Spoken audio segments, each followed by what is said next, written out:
हाँ जी दोस्तों, जय श्री राम। कैसे हैं आप सब? I hope that you all are doing absolutely amazing. तो दोस्तों, आज हम सॉल्व करेंगे केस स्टडी नंबर 5 आईबीएस की। तो चलिए बिना किसी देरी के हम सॉल्व करना शुरू करते हैं। सबसे पहले हम क्या चेक करेंगे कि केस स्टडी 2 पेज से ज़्यादा की है या उससे कम की है। अगर 2 पेज से बड़ी होगी तो हम केस स्टडी का पहला रिक्वायर्ड पार्ट रीड करेंगे, उसके बाद केस स्टडी को रीड करना शुरू करेंगे।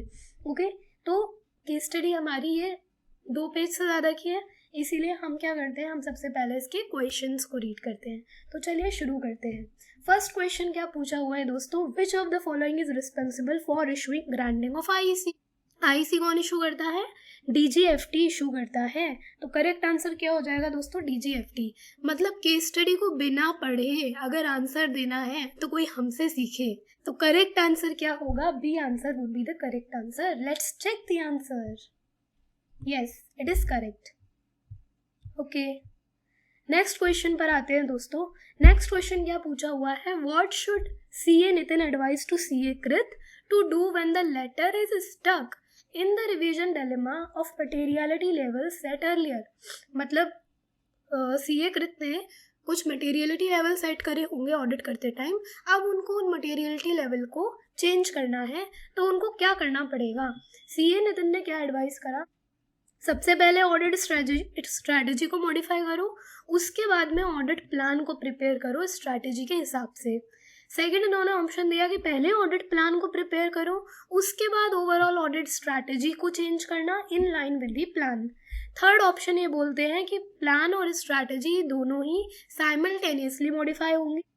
फोर्थ में ये बोलते हैं किसी को भी चेंज कर दो, क्योंकि आपस में दोनों इंटर रिलेटेड ही नहीं है। तो भाई फोर्थ ऑप्शन तो बिल्कुल ही गलत है, because audit strategy and audit plan आपस में रिलेटेड होते हैं।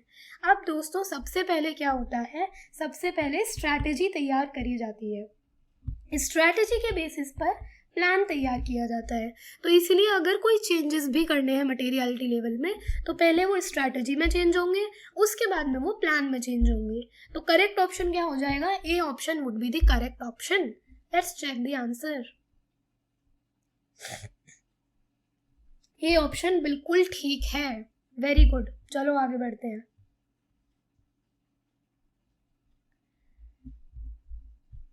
थर्ड क्वेश्चन में क्या बोला हुआ है, statement 1, GST is leviable on the fabric imported from Paris while filing for its clearance.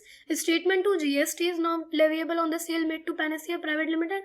हमको नहीं पता पैनेसिया प्राइवेट लिमिटेड कौन है और क्या हुआ है, तो इसलिए इस ट्रांजैक्शन को हम बाद में देखेंगे। फिलहाल हमें क्या नजर आ रहा है कि ये इनडायरेक्ट टैक्सेशन से रिलेटेड कोई क्वेश्चन है। ठीक है, फोर्थ क्वेश्चन पर आते हैं। फोर्थ क्वेश्चन में क्या बोला हुआ है, considering transaction with mister D, one of the directors of the company, which of the following statement is most appropriate.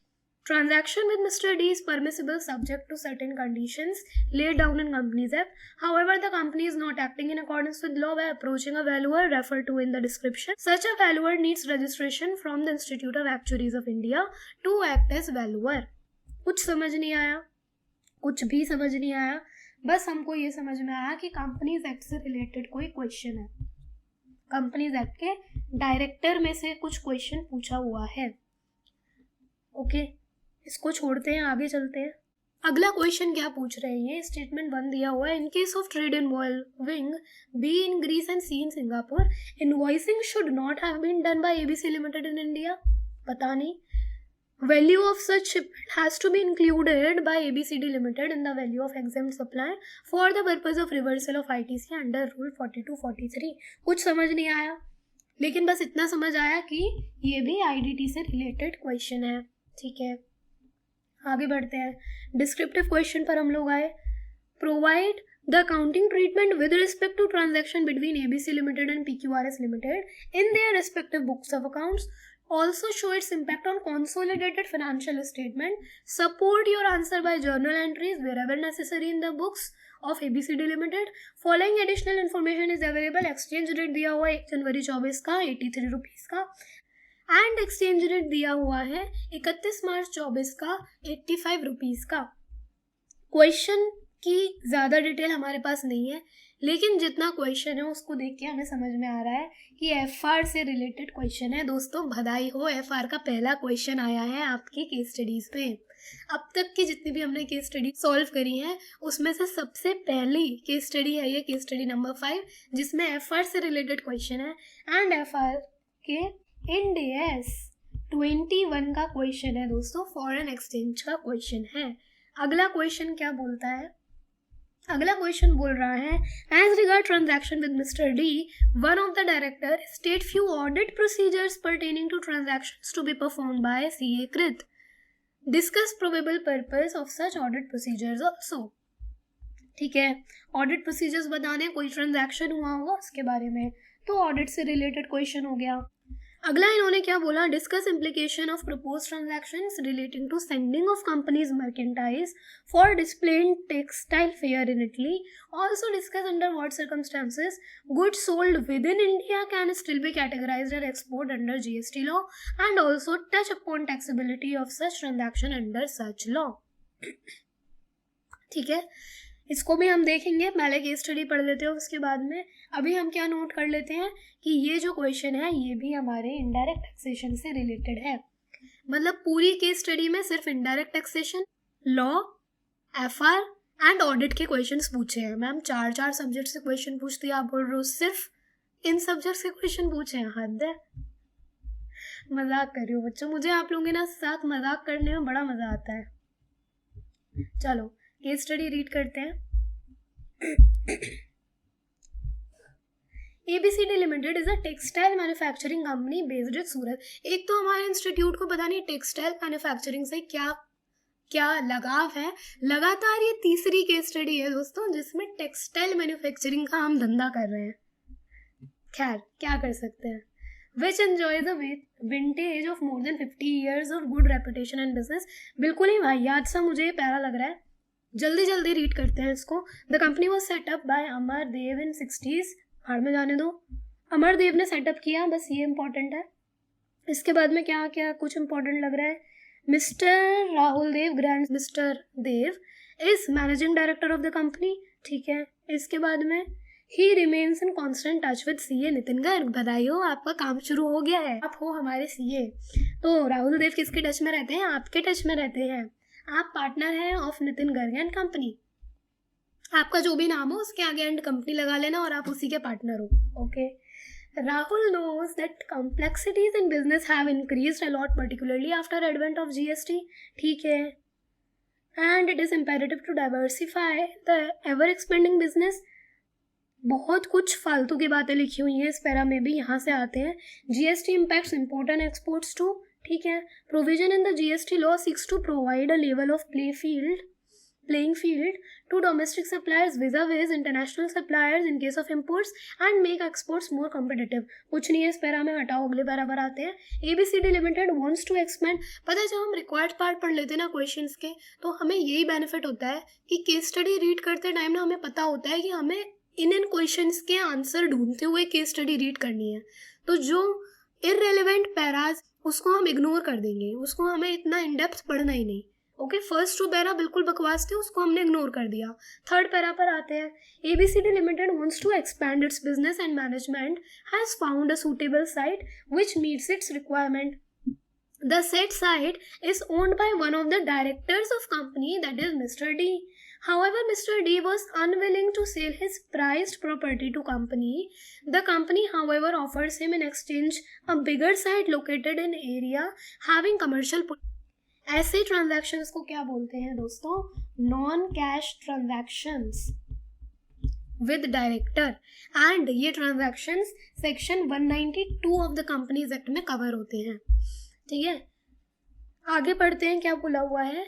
Lured by offer, Mr. D agrees to above a property valuer, civil engineer by profession, who is having experience of 20 years in valuing properties for commercial banks, is also approached by company for arriving at value of assets involved in above deal। The valuer does not possess any other registrations or accreditations। तो दोस्तों क्या होता है, जब भी एक company कोई non cash transaction कर रही है, डायरेक्टर के साथ। नॉन कैश ट्रांजैक्शन यानी कि डायरेक्टर से कोई गुड या सर्विस खरीदी या ली एंड उसके बदले में कंपनी उसको कैश देने के बजाय कोई और गुड या सर्विस प्रोवाइड कर रही है। ऐसे केस में क्या होता है दोस्तों, सेक्शन 192 एप्लीकेबल होता है। सेक्शन 192 में ना कुछ कंडीशंस बताई हुई हैं, उन कंडीशंस को सेटिस्फाई करना होता है। उसमें रिजोल्यूशन पास करके परमिशन लेनी पड़ती है मेंबर्स की। इस तरीके से कंडीशंस को सेटिस्फाई करना होता है एंड एक रजिस्टर्ड वैल्यूअर से प्रॉपर्टी का वैल्यूएशन करवाना होता है। और ये जो रजिस्टर्ड वैल्यूअर होता है ना, ये insolvency and bankruptcy board of India के पास रजिस्टर्ड होना ज़रूरी है।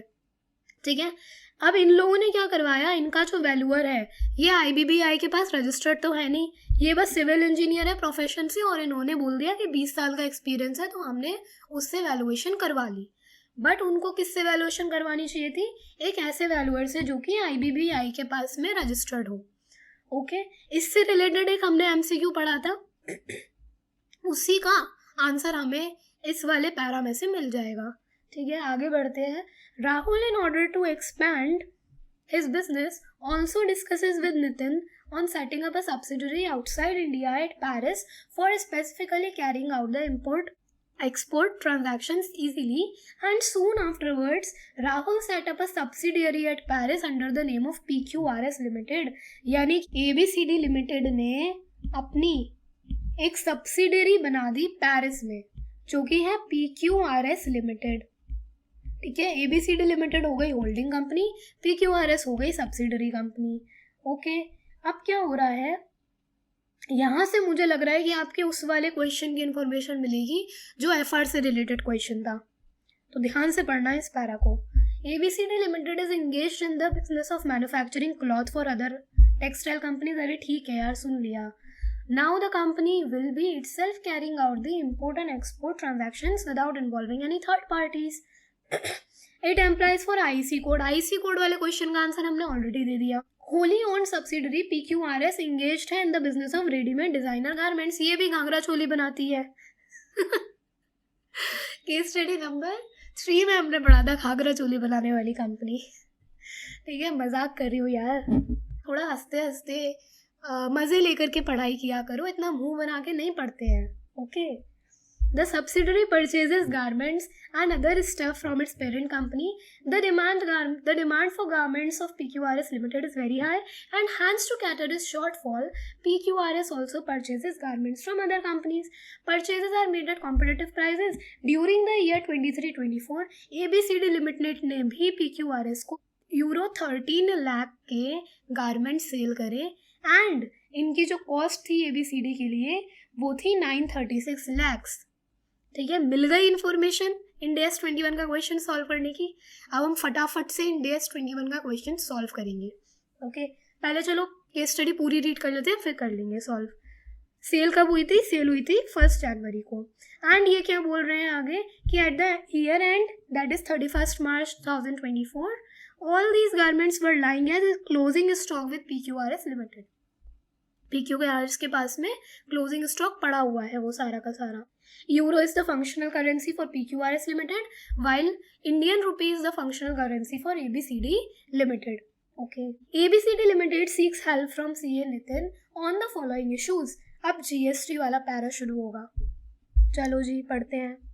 During the year, Rahul is finding it difficult to comprehend GST taxation with respect to export sales made by the company ABCD Limited, which are of a peculiar nature. One such sale is where ABCD Limited receives an order to supply goods to a dealer B in Greece. The company finds a supplier C in Singapore and asks him to supply goods to B in Greece. मतलब ABCD Limited को order मिला Greece में बैठे हुए एक dealer से। ठीक है, अब इस ऑर्डर को फुलफिल करने के लिए ABCD ने क्या किया, सिंगापुर में बैठे एक सप्लायर को बोला कि भैया तुम ना डायरेक्टली सिंगापुर से ग्रीस में मेरे गुड्स भेज देना, मुझे इंडिया में वो गुड्स नहीं चाहिए। ऐसे जो ट्रांजैक्शंस होते हैं इनको हम GST में बोलते हैं transactions between non taxable territory to non taxable territory, and ये ट्रांजैक्शंस सप्लाई नहीं माने जाते हैं। इसीलिए इनके ऊपर ना जीएसटी भी चार्ज नहीं होता, ठीक है। अब क्या हो रहा है आगे, 2 invoices are raised here, one by the company on B in Greece and the other by C in Singapore on ABCD Limited। मतलब कहने को तो यहाँ पे तीनों ही पार्टीज इन्वॉल्व है, ठीक है। ABCD Limited भी इन्वॉल्व है एंड डीलर B और डीलर C भी इन्वॉल्व है। ABCD Limited के लिए बायर डीलर B है एंड सप्लायर कौन है, डीलर C। तो दोनों ही जो लोग हैं वो दोनों अपना अपना इनवॉइस रेस करेंगे। ABCD लिमिटेड अपना जो सेल इनवॉइस रेस करेगी उसमें वो बायर का नाम क्या लिखेगी, डीलर B, ठीक है। एंड डीलर C जो है, जो सिंगापुर में बैठा है, वो जब अपना इनवॉइस रेस करेगा उसमें वो बायर का नाम क्या लिखेगा, ABCD लिमिटेड, ओके। लेकिन क्योंकि गुड्स इंडियन टेरिटरी में नहीं आ रहे हैं इसीलिए इस ट्रांजैक्शन को हम जीएसटी में टैक्सेबल नहीं करेंगे, ओके। आगे बढ़ते हैं। The point to be noted here is that goods do not touch Indian shores, they are shipped by sea from Singapore to B in Greece. चलो आगे बढ़ते हैं। बी पैरा में क्या बोला हुआ है, Rahul seeks C A Nitin's opinion on the GST procedure and treatment for the following 2 types of export transactions. Rahul has purchased a license to put up a stall in the textile supermarket Global Fair to be held at Milan, Italy, and he wishes to send his team to this fair along with their company's merchandise to be displayed over there for promotional purposes. क्या हो रहा है कि Italy में एक trade fair होना है, उस ट्रेड फेयर में राहुल क्या चाहता है कि वो अपने कंपनी के कुछ मर्केंटाइल्स को, गुड्स को वहाँ पर डिस्प्ले करे, ओके। इसके लिए क्या कर रहे हैं ये लोग, अपने मर्केंटाइल को इटली भेज रहे हैं। क्या बोला मैंने, ये इटली भेज रहे हैं, ठीक है। ऐसे जो ट्रांजैक्शंस होते हैं दोस्तों, इनको हम सप्लाई नहीं मानते हैं। क्यों नहीं मानते हैं, क्योंकि यहाँ पे जब हमने अपने गुड्स को इटली भेजा डिस्प्ले के लिए, उस टाइम पर हमें कोई कंसिडरेशन तो रिसीव नहीं हुआ, ठीक है। एंड हमसे सेक्शन 7 सबसेक्शन 1 क्या बोलता है दोस्तों, सेक्शन 7 सबसेक्शन 1 हमको ये बोलता है कि हम सप्लाई जीएसटी के अंदर तभी मानेंगे जब कंसिडरेशन मिला हो। क्योंकि जब आपने गुड्स को इटली में भेजा तब आपको कंसिडरेशन नहीं मिला। इटली में जब गुड्स सेल हो जाएंगे ना ट्रेड फेयर में, तब आपको कंसिडरेशन मिलेगा, तब हम उसको एक्सपोर्ट मान लेंगे। लेकिन अभी जब आप सिर्फ गुड्स को इटली भेज रहे हो, बेच नहीं रहे हो, तो इसीलिए ऐसे टाइम पे इसको सप्लाई नहीं माना जाएगा। और जब सप्लाई ही नहीं माना जाएगा ना दोस्तों, तो इसको एक्सपोर्ट भी नहीं माना जाएगा, ठीक है। अगला ट्रांजैक्शन क्या आया, he had heard from a dear friend that he could sell his company's products within India, but these could be still categorized as exports. He was eager to know about such circumstances. तो इसके लिए मैं आपको notes में समझाती हूँ अच्छे से कि क्या होता है। क्या बोल रहा है दोस्तों, ये कह रहा है कि अगर हमने गुड्स को एक्सपोर्ट नहीं किया, मतलब गुड्स हमारे इंडिया से बाहर नहीं गए, बिना इंडिया से बाहर गए डोमेस्टिकली सप्लाई करने पर भी हम जीएसटी में कुछ ट्रांजैक्शंस को एक्सपोर्ट मान लेते हैं। क्या करते हैं हम, एक्सपोर्ट मान लेते हैं। तेरा नाम में धोखा रख दूं तो मान लोगे क्या। जस्ट किडिंग, मजाक कर रही हूँ। तो ऐसे कौन से ट्रांजैक्शंस होते हैं एंड इनको हम क्या बोलते हैं जीएसटी में, इन ट्रांजैक्शंस को हम जीएसटी में बोलते हैं डीम्ड एक्सपोर्ट। डीम्ड का मतलब मान लेना, ठीक है। 4 तरीके के ट्रांजैक्शंस होते हैं दोस्तों। सबसे पहला ट्रांजैक्शन क्या आता है कि अगर जिस पर्सन ने गुड्स की सप्लाई करी है ना, उसके पास में एडवांस ऑथराइजेशन का लाइसेंस है, एडवांस ऑथराइजेशन के लाइसेंस के अंडर उसने गुड्स की सप्लाई करी है। सेकंड, एक पर्सन ने कैपिटल गुड्स सप्लाई करे हैं एंड उसके पास में EPCG export promotion capital goods authorisation का लाइसेंस है। एंड उसने ईपीसीजी के लाइसेंस के अंडर में कैपिटल गुड्स सप्लाई करे। थर्ड ट्रांजैक्शंस आ जाते हैं कि अगर कोई भी बैंक या फिर पब्लिक सेक्टर अंडरटेकिंग जो होती है, ये अगर गोल्ड की सप्लाई करती हैं, किसके अंडर में? एडवांस ऑथराइजेशन लाइसेंस के अंडर में, तो इसको भी हम डीम्ड एक्सपोर्ट मान लेंगे। फोर्थ ट्रांजैक्शंस होते हैं दोस्तों, जब आप सप्लाई कर रहे हो गुड्स की किसी ऐसे पर्सन को जो कि 100% एक्सपोर्ट ओरिएंटेड यूनिट है, तो भी हम डीम्ड एक्सपोर्ट मान लेंगे। ये जो 3 ट्रांजैक्शन है दोस्तों, ये ट्रांजैक्शंस क्या होते हैं? ये ना एडवांस ऑथराइजेशन और ईपीसीजी, ये 2 लाइसेंस होते हैं कस्टम्स के अंदर। इन लाइसेंस के थ्रू क्या होता है, जो इंपोर्ट ड्यूटी होती है, इंपोर्ट ड्यूटी का एग्जेम्पशन मिल जाता है, यानी इंपोर्टर को इंपोर्ट ड्यूटी पे करने की ज़रूरत नहीं है अगर उसके पास में एडवांस ऑथराइजेशन या ईपीसीजी का लाइसेंस है।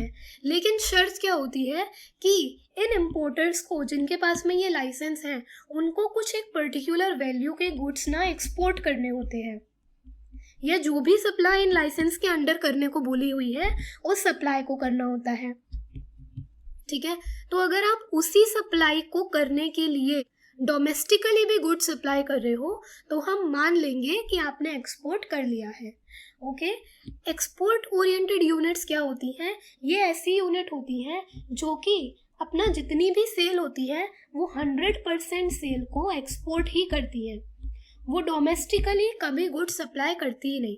तो अगर आज एक पर्सन है, ठीक है, इस पर्सन ने एक ईओयू को अपने गुड्स सप्लाई करे, तो ये बड़ी ही अंडरस्टूड सी बात है कि इन गुड्स का ईओयू अचार तो डालेगी नहीं, इन गुड्स को ईओयू आगे सप्लाई करेगी, राइट?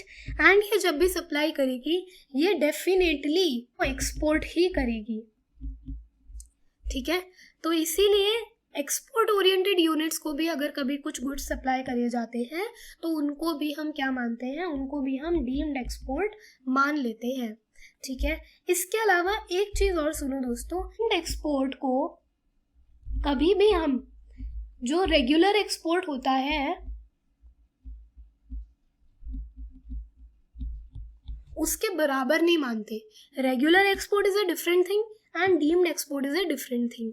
इसीलिए रेगुलर एक्सपोर्ट में जो आपको ऑप्शन मिलता है कि आप चाहो तो एलयूटी पे गुड्स को निकाल दो, या फिर अगर आप on payment of IGST goods निकालते हो तो फिर जितना भी आपने आईजीएसटी पे किया उसका आपको आपके बैंक अकाउंट में रिफंड मिल जाता है। इस तरीके का कोई भी ऑप्शन आपको डीम्ड एक्सपोर्ट में नहीं मिलता।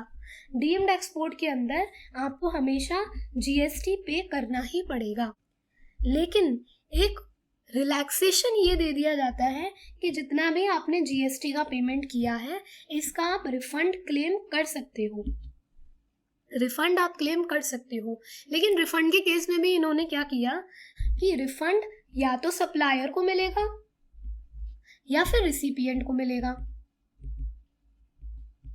चलो आगे बढ़ते हैं। The chief accountant of the company further seeks CA Nitin's time to understand about the valuation and taxability of the following transactions under GST. ABCD Limited has imported a special fabric from Paris and files an ex-bond bill of entry for clearing such warehoused goods for home consumption.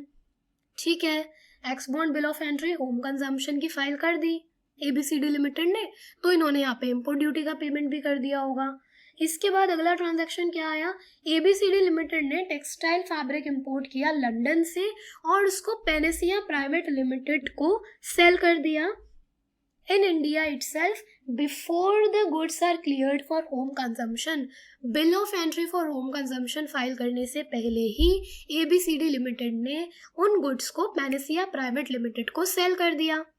उसके बाद में Panacea private limited ने goods को clear करवाया custom से, मतलब Panacea private limited ने bill of entry for home consumption file करी। ये जो ट्रांजैक्शंस होते हैं दोस्तों, ये ट्रांजैक्शन जीएसटी में शेड्यूल 3 के अंदर कवर होते हैं और इन ट्रांजैक्शन को हम सप्लाई नहीं मानते, क्योंकि आपने क्या किया है, आपने गुड्स की bill of entry for home consumption file करवाने से पहले ही गुड्स को सेल कर दिया, मतलब वो गुड्स इंडिया की डोमेस्टिक का पार्ट ही नहीं बने थे, उससे पहले ही आपने उनको सेल कर दिया। तो इसीलिए इन ट्रांजैक्शन को हम सप्लाई नहीं मानते हैं।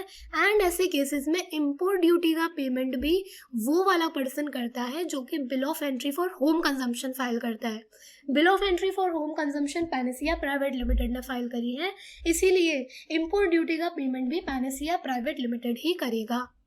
ठीक है, अगला पैरा क्या बोला है, statutory audit of the company ABCD limited is also being carried out by Nitin Garg and company under the provision of engagement partner CA Krit Garg. CA Krit understands that as the auditor. पता है ये पैरा ना मुझे उससे रिलेटेड लग रहा है, इस वाले क्वेश्चन से रिलेटेड। ठीक है, एंड ये क्वेश्चन तो हम ऑलरेडी सॉल्व कर चुके, तो इस पैरा को रीड करने का कोई मतलब ही नहीं है, छोड़ो आगे बढ़ते हैं। ठीक है ना, चलो हम अपने थर्ड क्वेश्चन पर आते हैं। थर्ड क्वेश्चन में क्या बोला हुआ है, GST is leviable on the fabric imported from Paris while filing for its clearance. Statement 2 GST is not leviable on the sale made to Panacea private limited. यही वाला पैरा है, यही वाला, ये वाला। इसमें हमने क्या बोला था कि एबीसीडी लिमिटेड ने इंपोर्ट किया पेरिस से and bill of entry for home consumption भी फाइल कर दी। इस केस में तो कोई दिक्कत ही नहीं है, एबीसीडी लिमिटेड इंपोर्ट ड्यूटी का पेमेंट कर देगा। सेकंड ट्रांजैक्शन में क्या हुआ था, पैनेसिया प्राइवेट लिमिटेड को सेल कर दी थी, हमने बोला शेड्यूल 3 में कवर होगा और सप्लाई नहीं माना जाएगा। ठीक है, ये क्या बोल रहा है कि स्टेटमेंट 1 में कह रहा है कि जीएसटी लगेगा जो फैब्रिक इंपोर्ट किया जा रहा है उसमें while filing for its clearance. Bill of entry for home clearance जब फाइल होगी तब import duty as well as import पर जो आईजीएसटी होगी उन दोनों का पेमेंट किसको करना पड़ेगा, एबीसीडी प्राइवेट लिमिटेड को। तो ये स्टेटमेंट करेक्ट है। सेकंड स्टेटमेंट में बोल रहा है जीएसटी लगेगी नहीं on sale made to Panacea private limited, ये स्टेटमेंट भी बिल्कुल करेक्ट है क्योंकि ऐसे ट्रांजैक्शंस को हम शेड्यूल 3 के अंदर क्लासीफाई करते हैं। ठीक है, तो दोनों स्टेटमेंट करेक्ट है। करेक्ट ऑप्शन क्या हो जाएगा, बी। चेक कर लेते हैं, correct option is B. Next question, considering transaction with Mr. D, one of the directors of the company, which of the statement is not appropriate? Mr. D के साथ में जो नॉन कैश ट्रांजैक्शन किया था company ने, उसकी जमीन के बदले उसको दूसरी जमीन दे दी थी। इस ट्रांजैक्शन में कंपनी ने क्या गलती करी थी कि उन्होंने ना जो रजिस्टर्ड वैल्यूअर था, जो वैल्यूअर था वो सिविल इंजीनियर था एंड वो इंसॉल्वेंसी एंड बैंकरप्सी बोर्ड के पास में रजिस्टर्ड नहीं था। तो ये गलती कंपनी ने करी थी, उसी से रिलेटेड ऑप्शन हमें देखना है। फर्स्ट ऑप्शन में क्या बोला है, transaction with mister D is permissible subject to certain condition laid down in companies act, मतलब सेक्शन 192। ठीक है, आगे क्या बोला है, however the company is not acting in accordance with law by approaching a valuer refer to in the description, such a valuer needs registration from the institute of actuaries of India. गलत, उसको registration किससे चाहिए, insolvency and bankruptcy board of India से। Okay, तो first option गलत। Second में क्या बोल रहा है, ट्रांजैक्शन परमिसिबल है and company is acting in accordance with law by approaching a valuer, तो ये भी गलत है। कंपनी ने जिस वैल्यूअर के पास अप्रोच किया था उसके पास आईबीबीआई का रजिस्ट्रेशन नहीं था। थर्ड ऑप्शन क्या होता है, transaction with mister D is permissible however the company is not acting in accordance with law by approaching a valuer refer to in the description, such a valuer needs registration from insolvency and bankruptcy board of India to act as valuer. Correct option, check कर लेते हैं answer, correct है। Okay, next पर आते हैं। Fifth question is statement 1, in case of trade involving B in Greece and C in Singapore, invoicing should have not been done by ABCD Limited in India। नहीं बाबा, invoicing तो करेगा ABCD limited, लेकिन क्योंकि goods Indian territory में नहीं आ रहे इसीलिए हम उसको सप्लाई नहीं मानेंगे। ओके, तो ये स्टेटमेंट गलत है। सेकेंड स्टेटमेंट में क्या बोला, value of such shipments has to be included by ABCD limited in the value of exempt supply. भाई उसको जब हमने सप्लाई ही नहीं माना तो एग्जेम्प्ट और टैक्सेबल की तो बात ही नहीं उठती।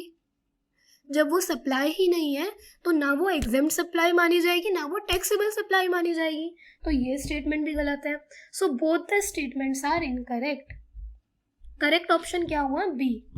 ठीक है, चेक कर लेते हैं, बी। ओके, अब डिस्क्रिप्टिव क्वेश्चन पर आते हैं हम लोग। चलो, इंडेक्स 21 का क्वेश्चन करते हैं। बड़ा ही मज़ेदार क्वेश्चन है एंड आई एम श्योर आपने इसको अपने एफआर में ज़रूर सॉल्व किया होगा। तो चलिए शुरू करते हैं।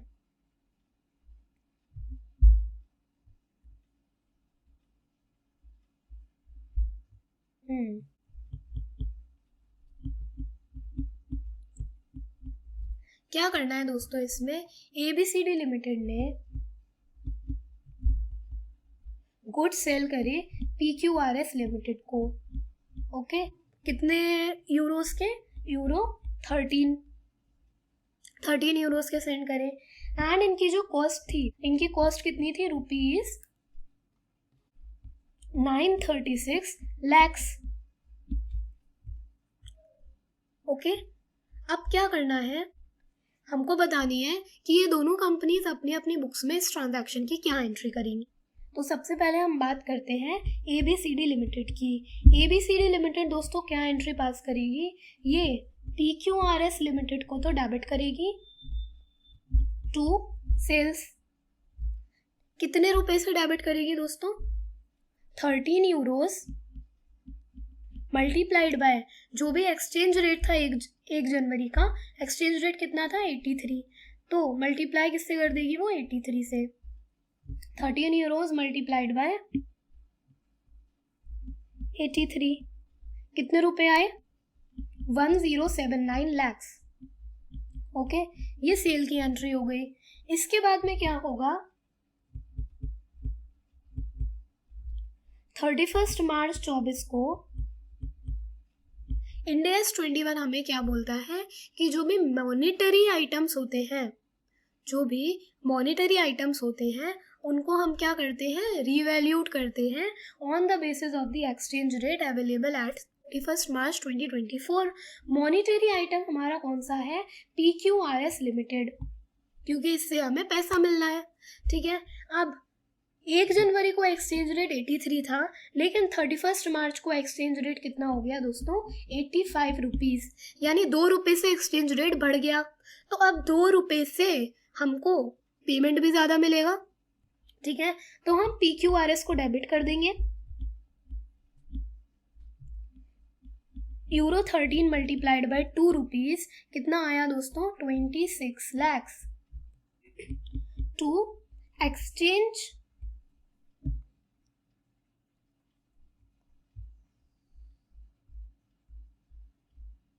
To foreign exchange difference account 26 lakhs. ठीक है, ये एंट्री हो गई ABCD लिमिटेड की अपनी स्टैंड अलोन फाइनेंशियल स्टेटमेंट्स में। इसके बाद में दोस्तों PQRS क्या एंट्री पास करेगा? 1 जनवरी को परचेज की एंट्री पास करेगा। ओके, वो परचेज अकाउंट को डेबिट कर देगा यूरो 13 लाख से। वाई? बिकॉज PQRS की फंक्शनल करेंसी यूरो है। To ABCD limited euro 13 lakhs. Okay, इसके अलावा PQRS लिमिटेड और कोई एंट्री पास नहीं करेगा। फिर हम आते हैं कंसोलिडेटेड फाइनेंशियल स्टेटमेंट्स की तरफ। यहाँ पर क्या होगा दोस्तों? 31 मार्च 24 में जो भी स्टॉक ABCD लिमिटेड ने PQRS लिमिटेड को सेल किया था, वो स्टॉक PQRS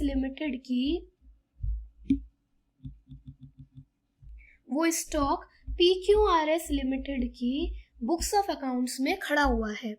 यानी कि वो स्टॉक कितने यूरोस पे बोल रहा होगा? यूरो 13 लैक्स पे। एंड इस स्टॉक पर ABCD लिमिटेड को प्रॉफिट कितना हुआ था? उसने सेल तो किया था रुपीज 1079 में, लेकिन उसकी कॉस्ट कितने की थी? रुपीज 936 लैक्स की। यानी कि प्रॉफिट आया हमारा रुपीज 143 लैक्स का। इस 143 लाख रुपीस के प्रॉफिट को हमें कंसोलिडेटेड फाइनेंशियल स्टेटमेंट में से एलिमिनेट करना पड़ेगा। क्या एंट्री पास करेंगे? Consolidated profit and loss account को हम डेबिट कर देंगे बाय रुपीज 143 लैक्स टू क्या करेंगे? टू इन्वेंट्री, क्योंकि इन्वेंट्री भी हमारी इन्फ्लेटेड प्राइस पर आ रही होगी। Okay, to inventory rupees 143 lakhs. Okay, done and dusted. चलो अगले क्वेश्चन पर आते हैं। अगला क्वेश्चन इन्होंने क्या बोला है? As regards transaction with mister D of one of the directors state few audit procedures. अच्छा, मिस्टर डी के साथ में जो नॉन कैश ट्रांजैक्शन हुआ था ना, उस नॉन कैश ट्रांजैक्शन की ऑडिट में कैसे रिपोर्टिंग होगी? तो इसके लिए दोस्तों ऑडिट में आपका कारो 2020 जो है ना, कारो 2020 में क्लॉज नंबर 15 होता है जो कि बात करता है नॉन कैश ट्रांजैक्शंस के बारे में। इसमें आपको क्या ऑडिट प्रोसीजर्स फॉलो करने होते हैं? सबसे पहले तो आप मैनेजमेंट की रिप्रेजेंटेशन ऑब्टेन कर सकते हो। आप मैनेजमेंट से पूछोगे भैया आपने नॉन कैश ट्रांजैक्शन में एंटर किया है या नहीं किया है। सेकेंडली आप क्या कर सकते हो? आप ना मिनट्स को चेक कर सकते हो। इसके अलावा आपका जो पीपीई का रजिस्टर होता है उसको चेक कर सकते हो। सेकेंड आप क्या देखोगे? सेकेंड आप ये देखोगे कि क्या सेक्शन 192 का कंप्लायंस हुआ है या नहीं हुआ है। इसके अलावा आप क्या देख सकते हो कि क्या रजिस्टर्ड वैल्यूअर से वैल्यूएशन करवा ली थी और क्या वो रजिस्टर्ड वैल्यूअर IBBI के पास में रजिस्टर्ड था या नहीं था। ठीक है, इन 3-4 चीज़ों को ही आपने वेरीफाई करना होता है क्लॉज 15 में रिपोर्टिंग करने के लिए। ठीक है, चेक कर लेते हैं आंसर। इसका आंसर आप चेक कर लेना खुद से। ठीक है, क्या लिखा हुआ है इन्होंने? The transaction with mister D director of company is in the nature of non cash transactions refer to in section 192। इसमें आपको क्या ऑडिट प्रोसीजर्स फॉलो करने हैं? मैनेजमेंट का रिप्रेजेंटेशन ले लो कि उन्होंने कोई ट्रांजैक्शन किया है क्या, सेक्शन 192 वाला। इसके अलावा आप क्या करोगे? आप मिनट्स को चेक कर लो, पीपी का रजिस्टर चेक कर लो, एंड आप क्या देखोगे कि क्या सेक्शन 192 का कंप्लायंस हो गया या नहीं हो गया।